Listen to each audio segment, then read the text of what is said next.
Guys welcome back to my channel. आज की video हम बनाएंगे यूनिवर्सिटी आपको कौन सी लेनी चाहिए और क्या क्या अपॉर्चुनिटीज़ और क्या क्या आपके पास कंडीशंस होनी चाहिए यूनिवर्सिटी लेने की। मेरा नाम है ऐश और मैं फर्स्ट ईयर मेडिकल स्टूडेंट हूँ नॉर्थ वेस्टर्न मेडिकल यूनिवर्सिटी में। और ये मेरा नाम है वंश टुम्बरवार। मैं नागपुर महाराष्ट्र से हूँ और मैं फर्स्ट ईयर मेडिकल स्टूडेंट हूँ नॉर्थ कोकेशन में। यूनिवर्सिटी चुनने से पहले रशिया में सबसे पहला आपका आना चाहिए माइंड पे कि बजट क्या होना चाहिए, क्योंकि रशिया में बजट जो है अगर आप ले रहे हो बजट सबसे अच्छा बजट होता है 3 लाख से लेकर 5 लाख के बीच का। अगर आप 3 लाख से पीछे बजट और 5 लाख से ऊपर जा रहे हैं तो वो आपके आपके अकॉर्डिंग है, क्योंकि आप 3 लाख से नीचे वाला बजट लोगे तो वो यूनिवर्सिटी अच्छी नहीं होगी। 5 लाख से ऊपर वाले भी यहाँ पे होते हैं, लेकिन वो अगर आप वेल्थी आप कैसे आप वेल्थ के ऊपर आपका जाएगा। अगर आपको कोई मॉस्को के आसपास यूनिवर्सिटी चाहिए तो आपका मिनिमम बजट होना चाहिए 35 लाख, क्योंकि वहाँ एक्सपेंसिव सिटीज है और फायदे बहुत है। आपको पार्ट टाइम जॉब भी करने को मिलेगा और वहाँ की स्टडी भी बहुत अच्छी होती है। और आपका एक फायदा रहेगा, आप डायरेक्ट फ्लाइट पकड़ सकते हो किसी भी कंट्री में। अगर आपको कोई घूमने जाना हो या इंडिया ही जाना हो, आप मॉस्को के एयरपोर्ट से डायरेक्ट जा सकते हाँ, हो। क्योंकि मॉस्को कैपिटल है इसकी रशिया की, तभी वहीं से सारी फ्लाइट जाएंगी चाहे आप कहीं पर भी होंगे। तो कुछ कुछ सिटीज़ हैं मेन में जहाँ से इंटरनेशनल फ्लाइट डायरेक्ट जाती है, तो सबसे पहला अपॉर्चुनिटी यही बनती है किसी बिग सिटी पे जाने को। अगर मॉस्को की बात तो इसने कर दी, और मॉस्को से एक है येकेतरिनबर्ग, एक है सेंट पीटरबर्ग। तो ये कुछ बड़ी बड़ी सिटीज़ हैं जहाँ से डायरेक्ट फ्लाइट्स आती हैं इंटरनेशनल। तो यहाँ पे अगर ले रहे हो तो बजट हाई होगा आपका। लेकिन अगर आपका बजट जो है लो है, जैसे 25 के आसपास का बजट है, तो आपको मॉस्को जैसे सिटीज़ नहीं प्रेफर मैं करूँगा, फिर आपको दूर आना पड़ेगा। जैसे आप सिटीज़ हैं, बड़ी सारी सिटीज़ हैं, अगर आप चरकिस की बात करो या और भी सिटीज़ हैं आसपास की जहाँ पे थोड़ा टाउन टाइप का होगा, वो सिटी नहीं होगी, लेकिन वहाँ पे भी ऐसा नहीं है कि वहाँ पे कोई पढ़ाई में दिक्कत होगी या कोई उसका लैंग्वेज बैरियर आएगा, नहीं ऐसा कुछ नहीं है। जो भी आप जिस भी कंसल्टेंसी के थ्रू आओगे वो ऑफिशियल अगर है तो आपको कोई भी दिक्कत कोई नहीं होगी, आपको डायरेक्ट यहाँ होगी और सारी अब सब कुछ आपको फायदा होगा। और बस एक इतना ही होगा कि आपका बजट में आपको आसानी हो जाएगी। 25 लाख में आपका 6 साल का बजट हो जाएगा।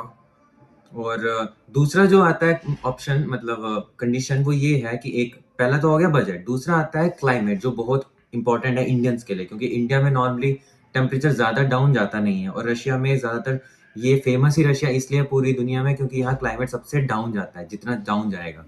मॉस्को में जैसे -20 के आसपास जाता है, नीचे तक 20-25 जाता है, और कुछ कुछ सिटीज़ में ज़्यादा नहीं जाता नीचे, लेकिन जाता है माइनस में तो जाता ही जाता है। और फिर इंडियंस वो लोग जो मतलब मैक्सिमम जो है साउथ के या दिल्ली टाइप के लोग, तो इनको जो है अगर अगर वो ठंड के ऊपर बैलेंस रख सकते हैं अपनी बॉडी का, तो वो उनको कोई दिक्कत नहीं है रशिया में। लेकिन कुछ कुछ सिटीज ऐसी होती हैं जहाँ पे नॉर्मल टेम्परेचर इंडिया जैसा ही होता है, थोड़ा सा ठंड होती है, तो वहाँ पे भी आप प्रेफर कर सकते हो। तो सबसे बड़ी चीज़ क्लाइमेट भी आप देख के आओ कि आपको क्लाइमेट में कोई दिक्कत ना हो यूनिवर्सिटी चुनते वक्त। जैसे हमारा कॉलेज देखा जाए तो हम सबसे ज्यादा वार्मेस्ट प्लेस में हैं रशिया के। यहाँ सबसे कम ठंडी होती है। और तीसरा ऑप्शन कंडीशन आती है कि लेवल ऑफ एजुकेशन कैसा होना चाहिए, क्योंकि बहुत सारे इंडियंस का डाउट होता है कि हमें रशिया क्यों चुनना चाहिए, पढ़ाई वहाँ रशियंस में होती है या कौन सी लैंग्वेज में होती है। तो अगर आप ऑफिशियल कंसल्टेंट से आओगे तो आपको जो भी यूनिवर्सिटी चुनी देंगे वो इंग्लिश में ही लैंग्वेज सारा कुछ होगा।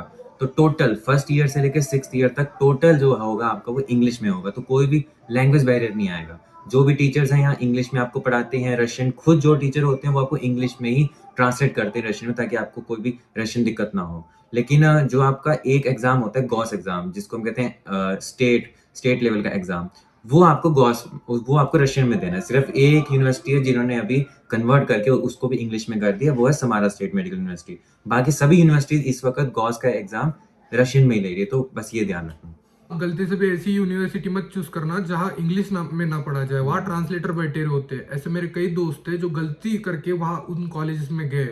तो आप मत जाना, हम आपको अगली वीडियो में बताएंगे। हाँ, सारी वीडियोस एक एक करके आएंगी, तो वीडियो को सब्सक्राइब कर देना। और क्योंकि हमने वीडियोस ऐसे ऐसे डालनी है सारी, और फर्स्ट ईयर सेकंड ईयर सारी जो भी प्रॉब्लम्स आ रही डिफिकल्टीज आ रही वो सारी वीडियो में मेंशन होगी, हर एक वीडियो में। अगर आपको लैंग्वेज में ही प्रॉब्लम आएगी तो आप पढ़ाई नहीं कर सकते। ट्रांसलेटर से कोई समझता नहीं है, हमारा पर्सनल एक्सपीरियंस है। और अब सबसे बड़ा आता है मुद्दा कि कब अप्लाई करना चाहिए, क्योंकि कुछ बच्चे नीट एग्ज़ाम देने के बाद रिजल्ट का वेट करते हैं फिर अप्लाई करते हैं, जो सबसे बड़ी गलती करते हैं वो। क्योंकि वो जब करेंगे तो रशिया वालों को तो मतलब रशियन यूनिवर्सिटीज़ में तो उनको कोई आपसे परेशानी नहीं है कि आप नीट करके आओ यहाँ। उनका क्राइटेरिया होता है कि इतने सीट्स फुल होंगी तो हमने एडमिशन्स बंद कर देनी है, उसके ऊपर एडमिशन्स नहीं ली जाती। तो वो नीट के बाद नहीं किया जाता, नीट से पहले ही वो अपनी एडमिशन्स ओपन कर देते हैं।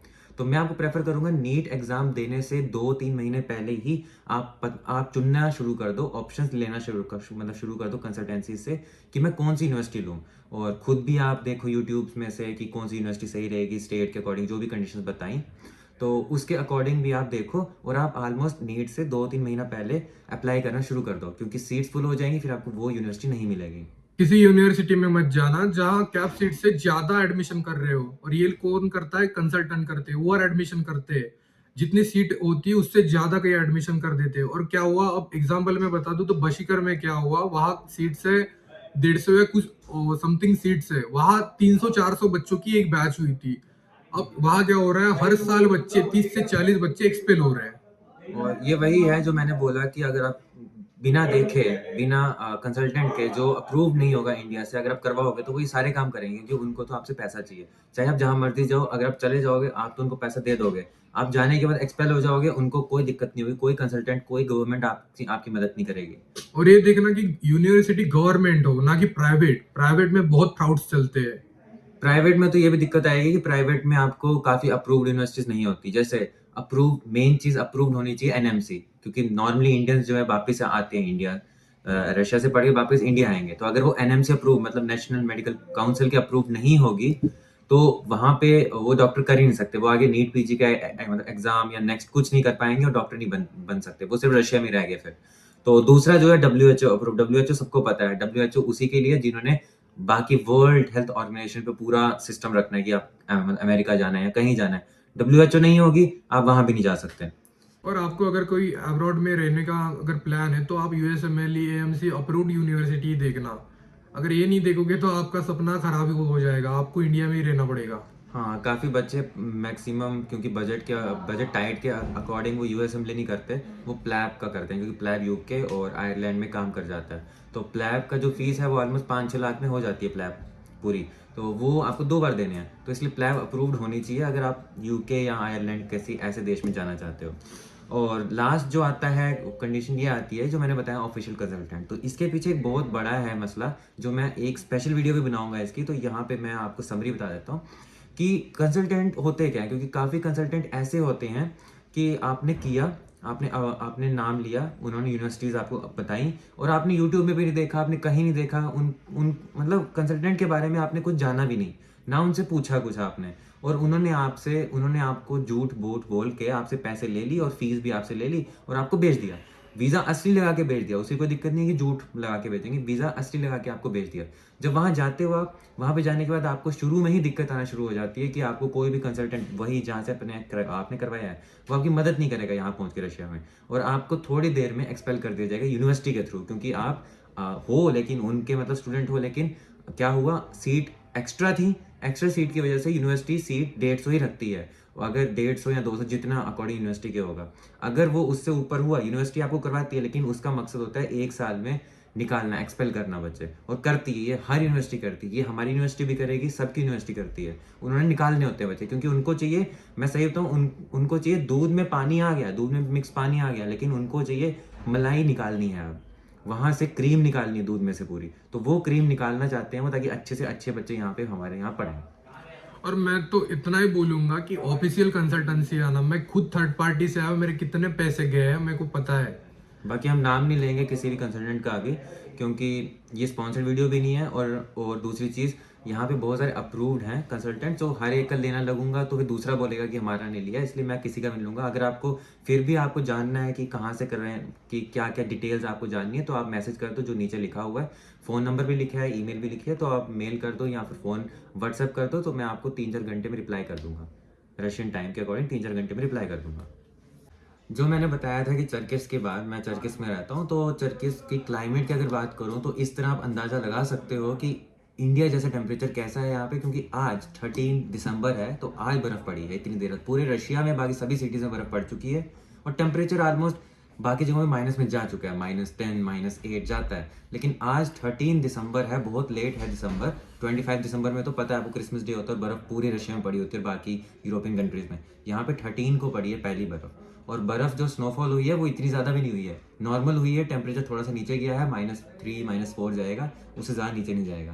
तो ये बतानी थी एक एक चीज़ की, टेम्परेचर एग्जांपल देके कि टेम्परेचर कैसे यहाँ का अच्छा है, तो ये भी आपको देख के आना है। और आगे की वीडियो जो मैं बनाऊँगा वो सारी आपको ऑलमोस्ट 10-15 दिन बाद बनाऊँगा, क्योंकि मेरा सेमेस्टर एग्ज़ाम होना है। तो अब मुझे उसके लिए पढ़ाई करनी है, तो वो जब हो जाएगा उसके बाद छुट्टियाँ पड़नी है। और एक और चीज़ बतानी थी, एक स्पेशल चीज़, फ्रेशर पार्टी हो रही है हमारे यहाँ पे, उस मतलब उसकी भी वीडियो आपको आ जाएगी। और जो भी फ्रेशर पार्टी होती है यहाँ पे सभी की वीडियोस मैं डालूंगा आगे। जो भी यहाँ बड़ी सारी स्पोर्ट्स की होती हैं, फंक्शंस पार्टीज होती हैं, तो सबकी आपको आती रहती हैं। तब तक के लिए थैंक यू।